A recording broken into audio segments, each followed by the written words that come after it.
Good evening, Britain. Bruce here. Tonight, we've got 5 stories shaping the country right now. Reform UK has escalated its immigration fight by demanding the end of indefinite leave to remain, a proposal that would reset settlement in Britain entirely. Jaguar Land Rover has been crippled by a cyber attack that's forced shutdowns across its supply chain. The OECD warns the UK is heading for the highest inflation in the G7 next year, with bills and food prices staying stubbornly high. And a UK court has blocked the removal of a migrant under the new France deal, one in, one out, raising questions about the workability of Starmer's policy. And finally, Ed Davey is pitching his Liberal Democrats as Britain's firewall against the Farage Trump-style drift. These aren't just headlines, they're real fights over borders, bills, jobs, and Britain's direction. So let's dig into each one. And first up, Reform UK scrap indefinite leave to remain. Nigel Farage and Reform want to abolish indefinite leave to remain, the settlement status that currently allows migrants to stay permanently after 5 years. Instead, they propose a renewable 5-year visa, extending citizenship eligibility to 7 years, barring most welfare access, and reviewing even existing ILR holders. The Daily Mail reports that around 173,000 people were granted ILR last year, a third higher than in 2022, fueling Reform's argument that the system is too generous. And Farage frames it as fairness. People should prove contribution and integration before staying permanently. Supporters see it as restoring control after years of failed migration promises, but legal experts in the Telegraph warn it risks Windrush-style injustice if applied retrospectively. Businesses say sectors like care and construction, already short of workers, could face chaos if resettlement routes are upended. And the politics are obvious. Reform is facing both Labour and the Conservatives to respond to settlement rules, not just illegal crossings. Whether this is a deliverable in practice is another question. And my take, this is the boldness we've needed for years. The establishment cries unworkable because it threatens their cheap Labour system.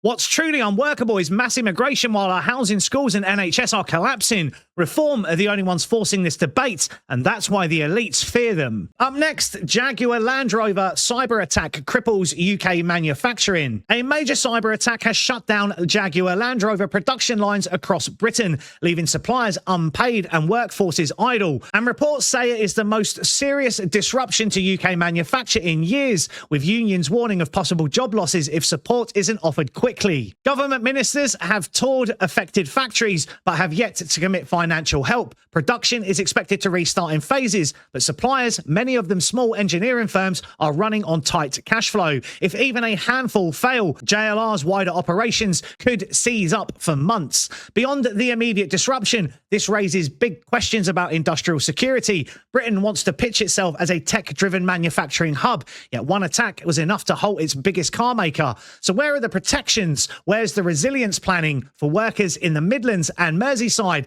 This isn't abstract, it's their wages and livelihoods. And expect pressure on the government to prove it can protect strategic industries in the digital age. And it raises serious questions about moving to a digital identity system. And my take, one hack and our biggest car maker goes down. Proof Britain is running on fumes, no resilience, no plan B, no cyber defence worth the name. Labour bangs on about growth, yet lets strategic industries dangle by a thread. This is what happens when we hollow out our own economy. And next up from the OECD, the UK is set for G7's highest inflation in 2025. It now forecasts that Britain will suffer the highest inflation of any G7 country in 2025, around 3.5%. Well above the US and Eurozone. The Times notes that this is driven by high food and energy costs, plus Labour's national insurance hikes on employers. And for households, it means groceries, rents and bills will remain stubbornly high, even as headline inflation eases elsewhere. For the Bank of England, which has held rates at 4%, it sharpens the dilemma. Cut too soon and inflation spikes, hold too long and growth flatlines. And my take, Britain is just paying the price for decades of failure. Highest inflation in the G7 while Labour and the Tories both pretend things are under control. The truth is our money's being drained by bad policy, endless borrowing and taxes. Ordinary people are bled dry while the elites shrug.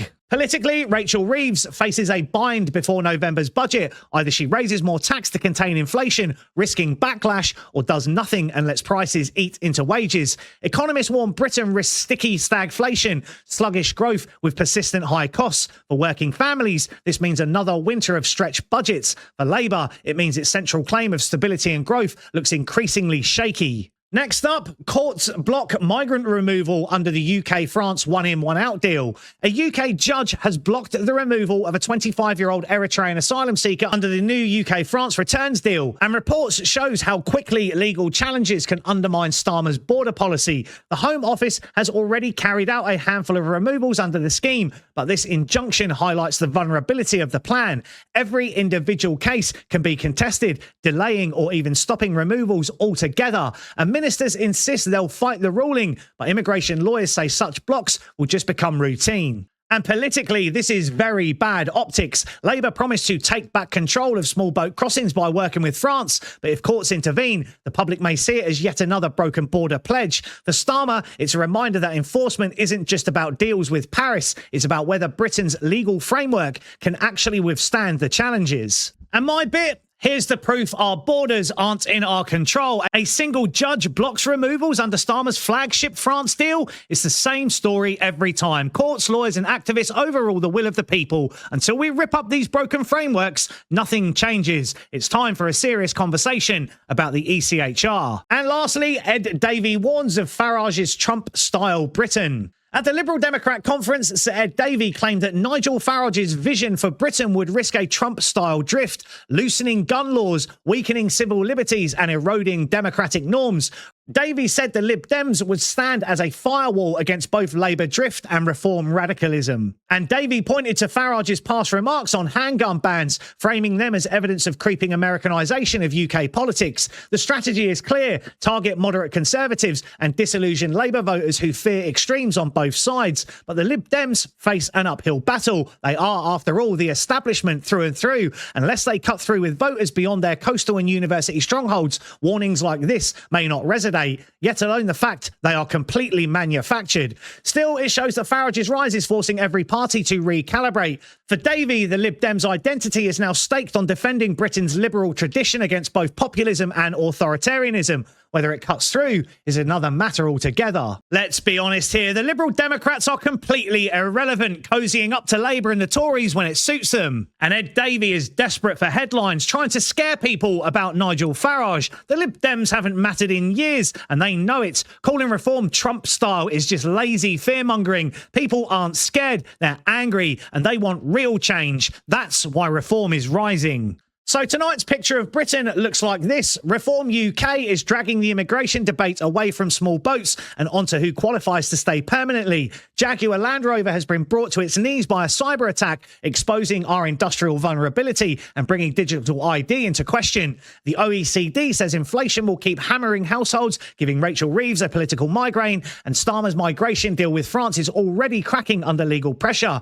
And Ed Davey is trying to cast himself as the liberal firewall against Nigel Farage. And yet each story points to the same theme. Britain is being forced to choose between resilience and fragility, clarity and chaos, leadership and drift. Whether it's borders, bills or the backbone of our industries, these decisions hit directly at how secure and fair life in this country feels. And the public, you, will decide which vision wins.